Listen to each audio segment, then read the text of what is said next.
Il n'y a plus aucune condamnation pour ceux qui sont en Jésus-Christ. Romains 8, verset 1.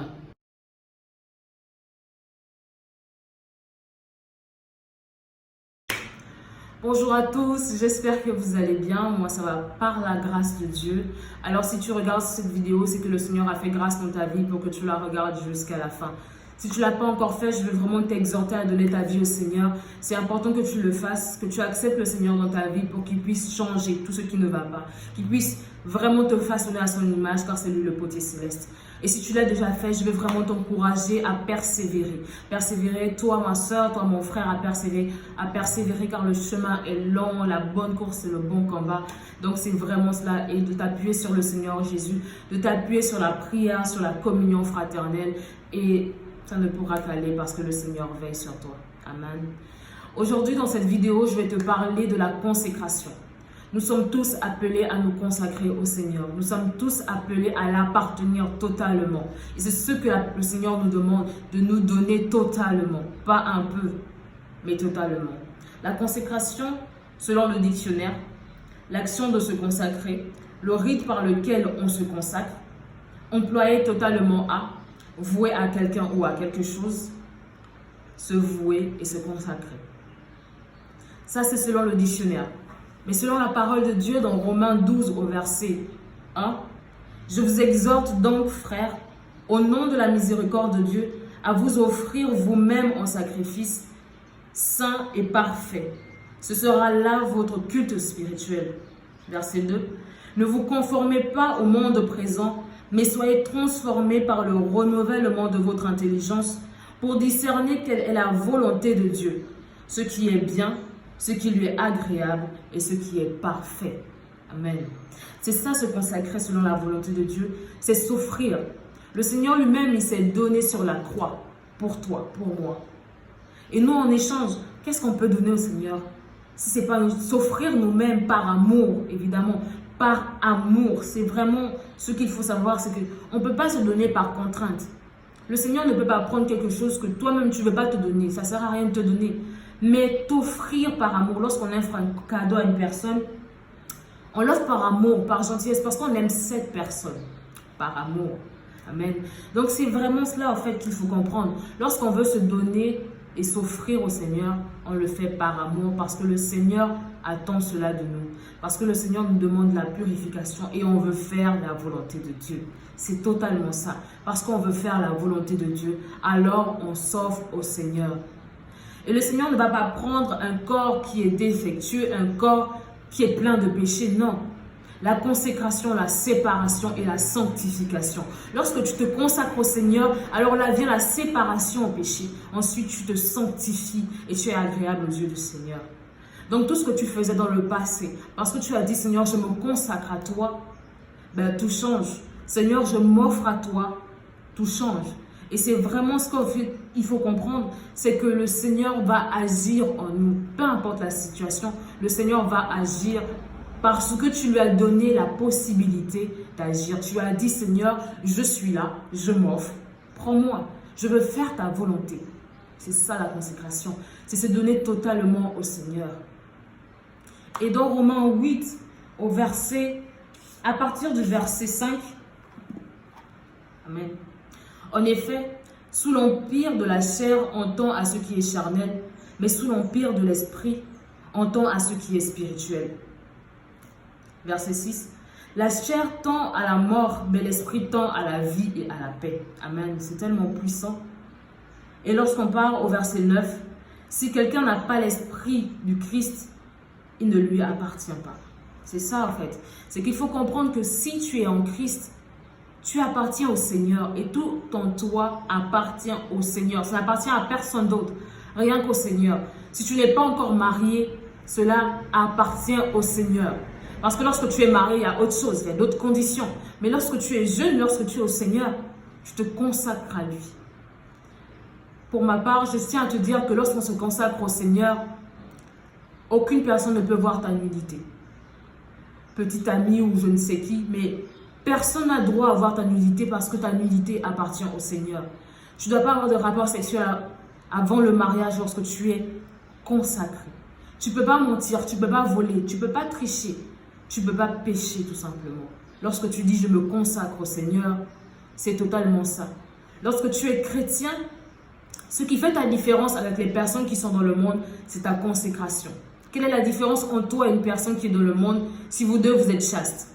Ok, vous êtes chaste, mais toi, tu vis une chasteté en tant que chrétienne, mais une chasteté consacrée au Seigneur. C'est que même ton futur ou ton prétendant, le préposé, ton fiancé, il ne voit pas ta nudité. C'est ça, te consacrer au Seigneur. Tout abandonner pour plaire au Seigneur. Et c'est ce qu'il faut comprendre. Qu'on ne peut pas être dans la demi-mesure avec le Seigneur. Lorsqu'on appartient au Christ, on l'appartient totalement, totalement. Pas simplement, Seigneur, je te donne ma vie. Seigneur, je ne mens pas. Seigneur, je ne vole pas. Mais tu souilles ton âme en écoutant des musiques qui ne confessent pas le nom de Dieu. Tu regardes des films qui ne glorifient pas Dieu. Des choses qui ne glorifient pas Dieu. Et tu te dis, chrétien, frère, ça ne va pas. C'est pas possible, tout simplement. Ça ne colle pas avec ce que dit la parole de Dieu. Certains te diront et certains disent, comment on dit, ma relation avec Dieu, c'est dans le cœur. Ok, on a toute cette relation personnelle avec Dieu. Mais on doit montrer à qui on appartient. Tu ne peux pas continuer à marcher avec des personnes qui souillent leur vie et le montrent à tout le monde. Quelle est la différence entre toi et eux si tu es chrétien et eux, ils sont païens? Quelle est la différence et quel impact? En quoi Jésus-Christ est glorifié dans cette situation? En quoi le Seigneur est glorifié? En rien. C'est vraiment pour te dire que si la parole nous demande d'être le sel et la lumière du monde, c'est pas pour rien. C'est parce que nous sommes consacrés. Et lorsque tu es consacré au Seigneur, tu es mis à part pour le Seigneur. Et c'est ça, les personnes vont se moquer. Des personnes vont juger, des personnes vont critiquer. Mais ce n'est pas ça le but. Le but, c'est de continuer, c'est d'avancer et de se consacrer au Seigneur. La consécration, ça apporte la séparation avec le péché et ça apporte la sanctification. Vraiment la sanctification. Et dans Romains 8, et lorsqu'on continue au verset 10, « Si Christ est en vous, votre corps, il est vrai, est voué à la mort à cause du péché, mais l'esprit est votre vie à cause de la justice. » Verset 11.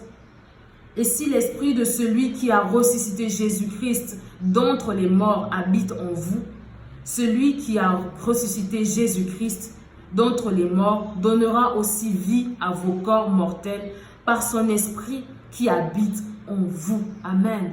C'est l'esprit du Seigneur qui habite en nous, l'esprit du Père qui habite en nous. Que demander de mieux, que demander encore? Le Graal, c'est vraiment en fait discuter même avec Dieu.